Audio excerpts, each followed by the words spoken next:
Hey friends! Wow, what a season, hey? COVID has been just crazy.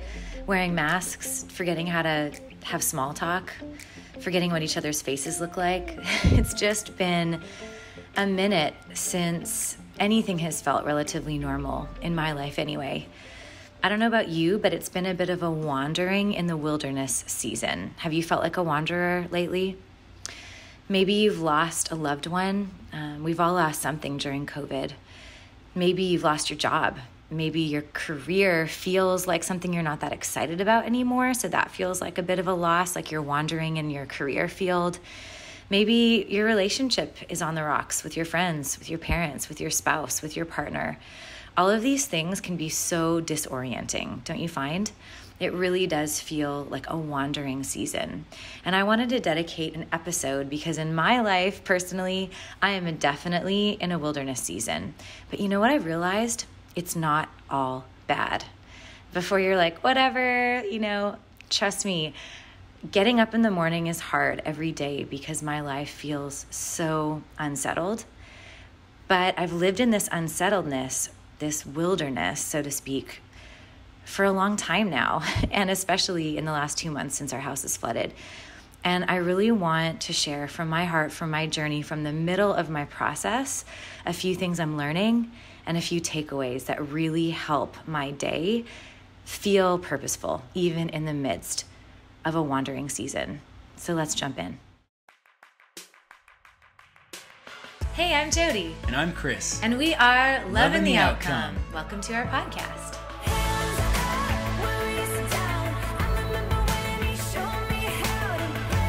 We're a husband and wife who rock out together. We're parents of Milo and Ziggy. And we're following Jesus as best we can. Our story began in Winnipeg, Manitoba, where we fell in love, got married, and decided to sell everything and travel in our Jetta, selling CDs out of the trunk of our car. The road led us to Nashville, where we signed a record deal, started our family, and now the four of us travel together in our minibus, White Neptune. I know, crazy, right? Our life is a road trip.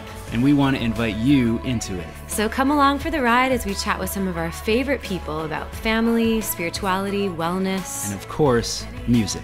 Come on, let's go.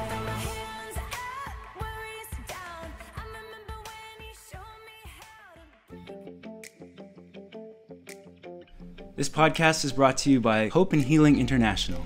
For $30 a month, $1 a day, you can sponsor a life-changing surgery for a little boy or girl living in Africa. We're talking about club feet, cleft palates, going from blindness to sight. In 1 year, you can literally send a healing hug and change a child's life. If you'd like more information, go check out the website at lovehealinghugs.com, and you can see video of our buddy Bernard.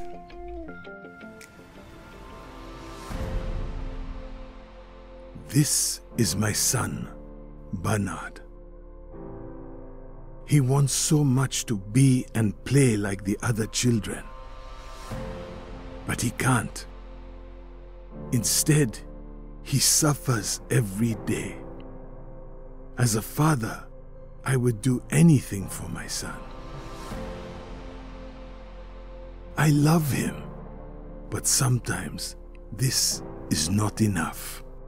They say they can heal my boy. I told them, I work hard, but I have no money to pay for it. They told me someone in Canada is paying to heal my son. For over 100 years, Hope and Healing International has helped break the cycle of poverty and disability for thousands of children in the poorest communities. But we can't do it alone. For $30 a month, you will directly fund the surgeries, medical care, and rehabilitation for a child who would otherwise go untreated. A child just like Bernard. We will send you a picture of every child you help, their treatment plans, and progress reports. And each child we treat on your behalf will receive this bear to hug on their journey ahead. All you have to do is go online or call now. It's that simple. Thank you for making my son smile again.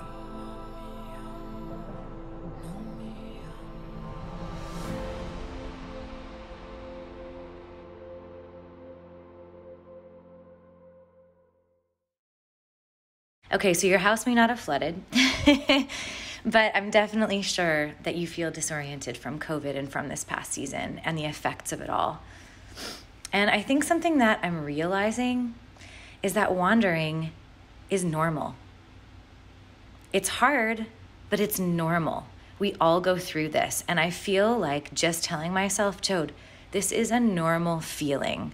It is normal to go through seasons where you lack clarity, where you're in between maybe your next move, your next season. It is normal to wander. Case in point, I was reading in scripture about Jesus and John the Baptist, both of whom wandered. And if Jesus and John the Baptist can wander, we can wander too. Jesus basically wandered and blessed people doing his Father's work. Have you ever noticed that? It's not like he had a day sheet and a big schedule to follow. His schedule was following his Father's leading and prompting, doing what the Father did. And a lot of that just looked like dirty feet, sandals, walking and blessing people. He probably looked like he did not have it all together to most people, but he had the important things completely together, obedience and following the Father's voice. And that's what we're called to as well. And sometimes that can look like a lot of wandering, and people can be so confused, like, what's wrong with you? Get your stuff together. And you know what? Don't worry about that. Don't worry about what they have to say about it. You know that you are listening and responding to the Father when you get out of bed, when you decide how to spend the hours of your day, when you rest, and when you wander. It is okay. It is normal to be in a season where we don't know what's next. And you know what? Showing up to a season, showing up to your life day after day when you don't know what's next takes a lot of courage, and it takes a lot of faith. And that takes a lot of energy. So if you feel a little bit zapped in this season, that is also normal. I've often said on stage lately, if your life is hard right now, you're not doing something wrong, you're doing something right.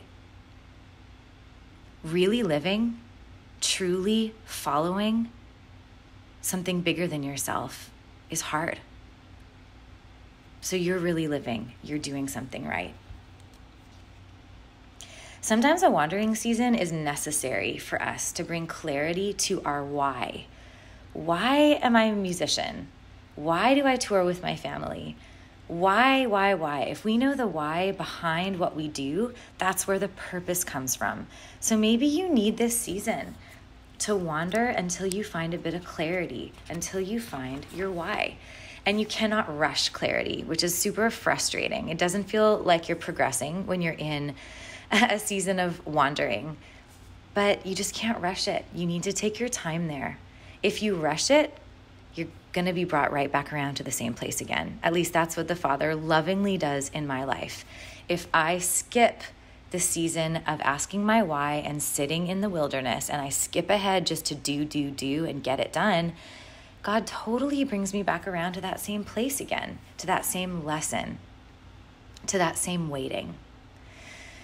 Another thing that's really important is to get comfortable with saying, I don't know. I don't know right now. That is also a completely valid answer to anyone's question.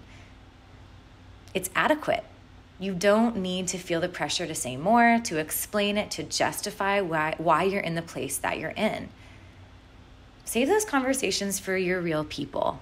I'm serious. Like, you don't need to have those explanations present on social media. You don't need to tell it to the person in front of you at Kroger who's wondering why your kids are running around like crazy and you're not trying to rein them in because your eyes are glazed over because you're so exhausted from indecision and wilderness wandering.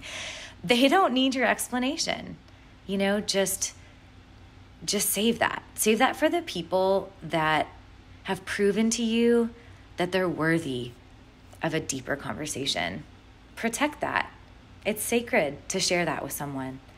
So get comfortable saying, I don't know. What that looks like in my life right now is, oh, when are you going to see your family in Canada? Man, I don't know. I mean, I can't wait till I can. I'm not without hope, but I don't know. Actually, that was a bit of an explanation. See, I'm not good at this. You can just say, I don't know. When's your house going to get fixed up? When are you going to move back in? I don't know. Well, do you have a timeline? No, I don't know. Well, when are you guys going to gig again and do lots of touring? I don't know. We have a few shows coming up. That's all I know. There's nothing wrong with that answer. And you know what? God doesn't do shame. So if you feel shameful for not having a more complete answer, that's just you telling yourself that I don't know isn't complete. That's not God. It is a complete answer. And God does know. So he's for sure not sitting there shaming you for not knowing. He's just wooing you to him. He's drawing you closer, saying, bring your I don't know to me and sit with me in it. Let me start to bring clarity with every step you take. And that's another thing. Sitting in your I don't know is really important. Journal about it. Feel comfortable saying it to others. But when you process it on your own, write it down. Dig into it. Ask your whys. Let yourself journal it. And then go for a walk and start to process the I don't knows with the Lord. Okay, so normalize saying I don't know. Normalize wandering wilderness seasons. Both of those things are something we need to tell ourselves is normal. We're not weird. We're not off. We're normal. We're human, okay? So just right now, take a deep breath with me. I don't know, but I'm going to courageously show up to my life anyways.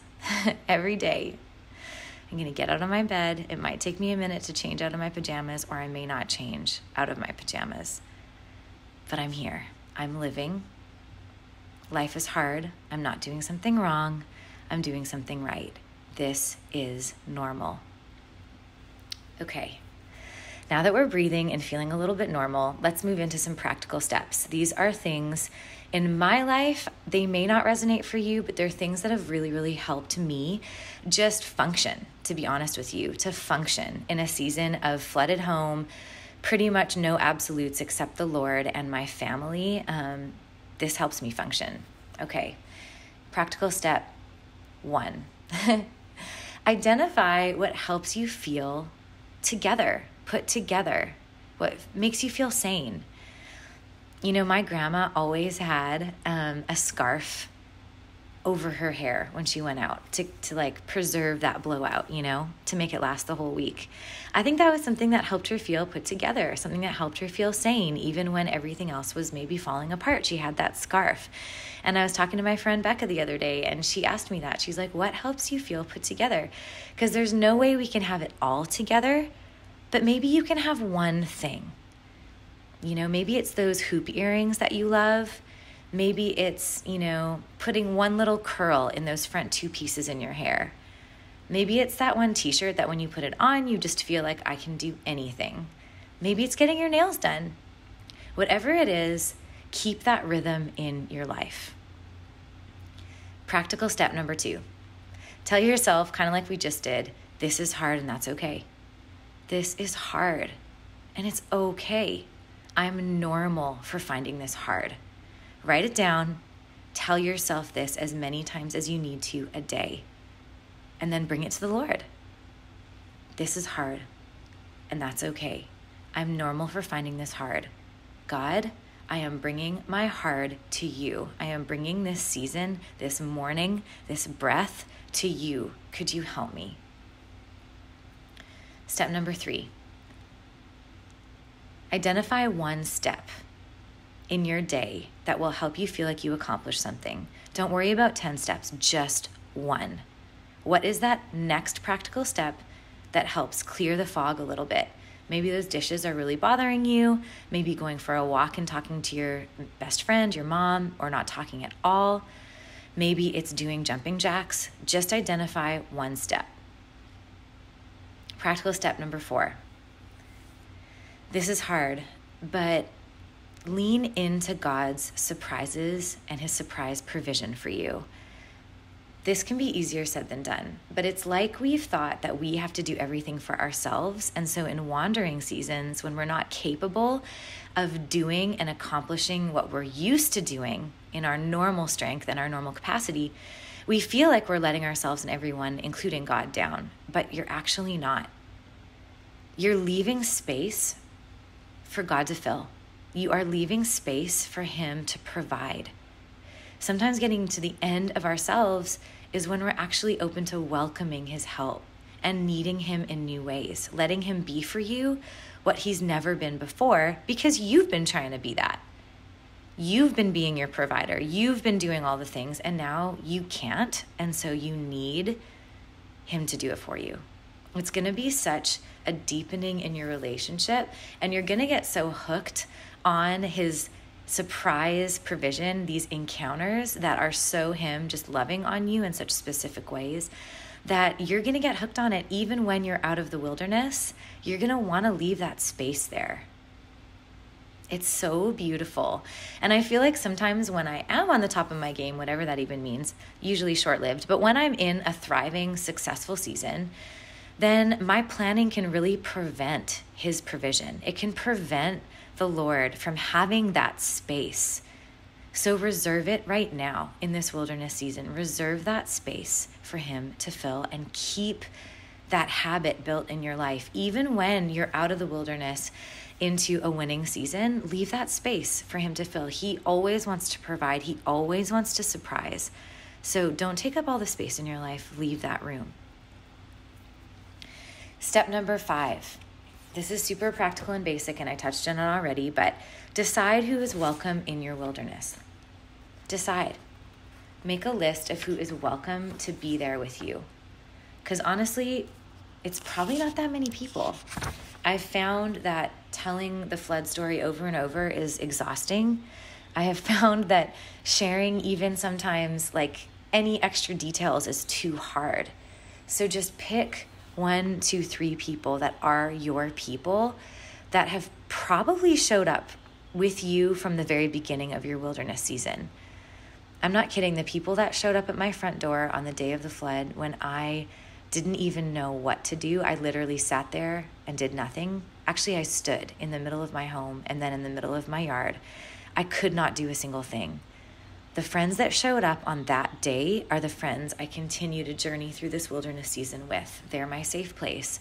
They're the people that share it with me and continue to make my burden lighter. Even when all I do is text them and say, I'm so overwhelmed in this moment. They don't need an explanation. They know. They've been walking it with me, and just simply admitting it and sharing that with them and with the Lord lightens my load. So choose your people. Who are you going to allow to wander with you?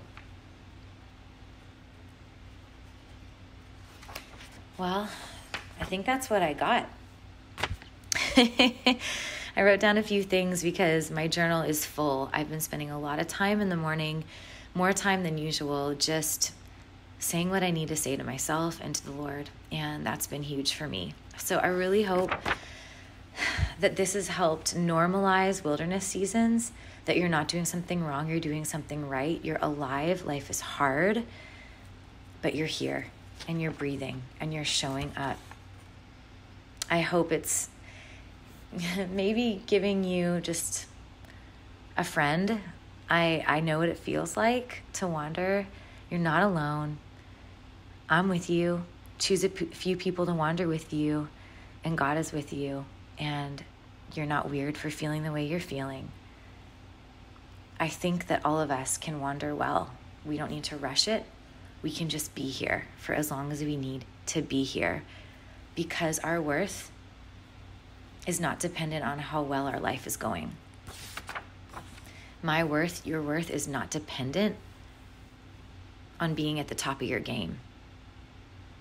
You're worth everything right here, right now, in this wilderness season. And I love you so much. Thanks for hanging out with me. Thanks for listening in today, friends. And I just wanted to let you know that we have started a Patreon a little while ago. Yeah. And you can go to www.patreon.com/loveandtheoutcome to check out what we have in store there. There's some special things that are only for Patreon members. There are 2 different price tiers that you can join up. Yeah. And, just stay in touch with what we're doing. Yeah. I think you just put up a song from your old band. Yes. Or you're about to. Yes. stuff like that we're not really sharing elsewhere. It's kind of a behind the scenes exclusive access to Love and the Outcome. So meet us there.